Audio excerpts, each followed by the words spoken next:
Este año hemos visto romper sequías que varios equipos esparcidos por el mundo padecían. Y esto no solo queda en el fútbol. Recordemos que en la Serie Mundial de este año, los Bravos de Atlanta lograron el campeonato tras 26 años de ayuno. Pero de lejos, la sequía más larga fue la de los rojinegros del Atlas, que ahora, 12 de diciembre de 2021, le pusieron punto y final, corroborando aquel dicho que dice, no hay mal que dure 100 años. Pues los zorros lograron su segundo campeonato después de 70 largos años. Pero antes, consiguieron meterse a una semifinal después de 17. La última vez que llegaron a esa instancia fue en el ya lejano 2004. Y llegaron a una final luego de 22 años cuando sintieron las llamas del infierno en la Bombonera de Toluca en el 99. Atlas ha matado 3 pájaros de un tiro. Es por eso que me di a la tarea de investigar cómo era el mundo la penúltima vez que el Atlas fue campeón. Sí, en 1951.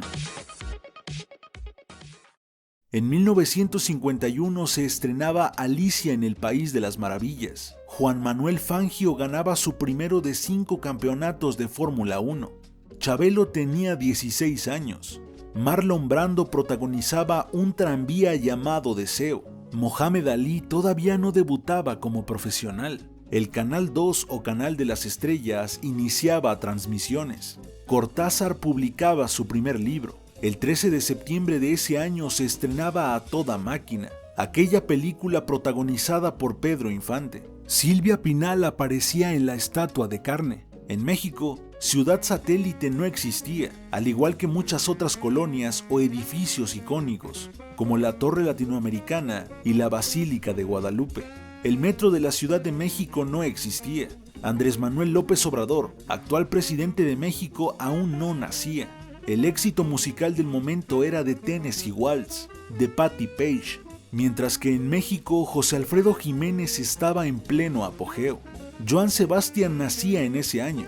Jimi Hendrix, considerado como el mejor guitarrista de todos los tiempos, tenía apenas 9 años. El entrañable actor Robin Williams nacía en ese año. La iglesia tenía como sumo pontífice a Eugenio María Giuseppe Giovanni Pacelli, mejor conocido como Pío XII. Miguel Alemán Valdés era el presidente de México. El presidente de Estados Unidos era Harry Truman. Juan Rulfo aún no publicaba su novela Pedro Páramo. La Guerra Fría tenía 4 años de haber comenzado. Del mismo modo, la Guerra de Corea llevaba 1 año.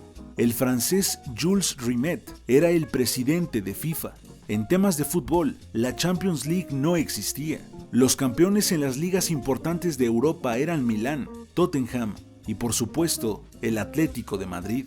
Vaya dato este último. En México, 7 equipos que compiten en primera división no habían sido fundados. Es el caso de Pumas, Tigres, Santos, San Luis, Mazatlán, Juárez y Xolos. En ese año nacía en Países Bajos el exfutbolista y entrenador Luis Van Gaal. El 21 de mayo nacía la conocidísima Lolita Ayala. El salario mínimo en el anacrónico Distrito Federal era de 6 pesos con 70 centavos. Por increíble que parezca, México lograba eliminar la viruela en 1951 y la vida de miles de personas volvía a la normalidad. ¿Les suena familiar? El partido entre Brooklyn Dodgers y Bravos de Boston fue el primer encuentro de béisbol que se transmitía a color. En ese año nacía Felipe El Tibio Muñoz, exnadador olímpico mexicano que logró una medalla de oro en los Juegos Olímpicos del 68. Nikola Tesla llevaba 8 años de fallecido. El premio Nobel de Física era para John Cockcroft y Ernest Walton. En química se le entregaba el premio a Edwin Macmillan y Glenn T. Seaborg. En literatura se premió a Parl Lagerwist.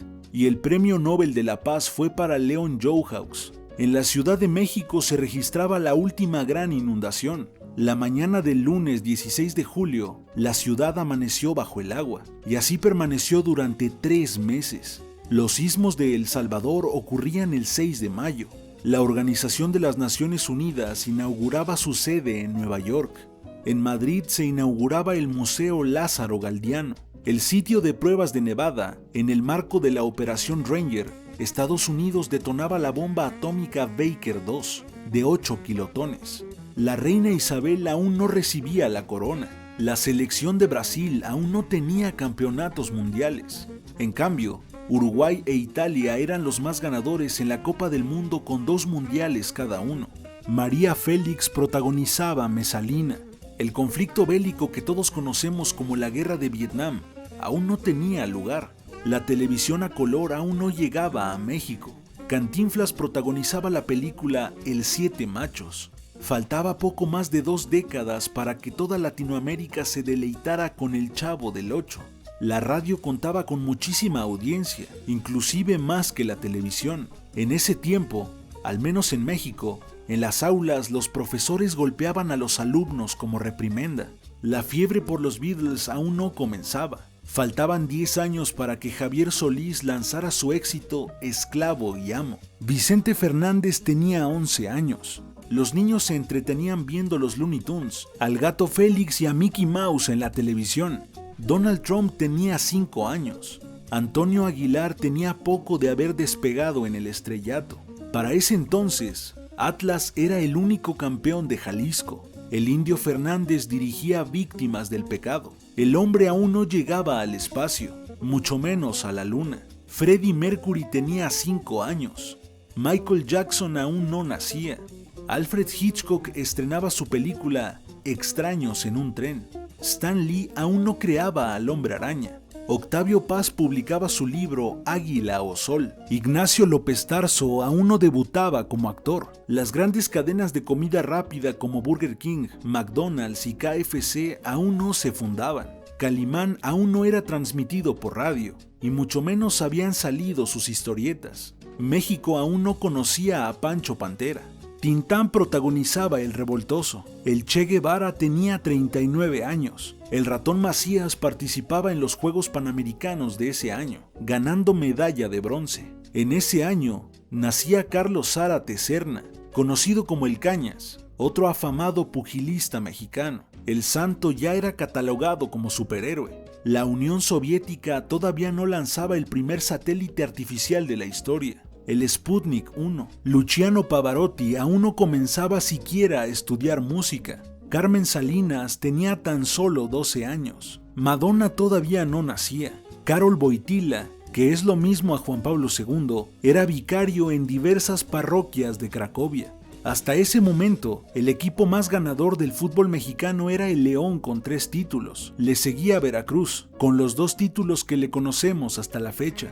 Steve Jobs aún no nacía, Bill Gates tampoco.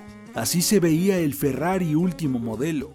Vaya que el mundo cambió desde aquel campeonato.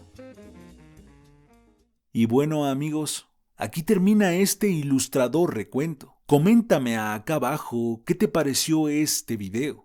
De mi parte es todo. Hasta la próxima.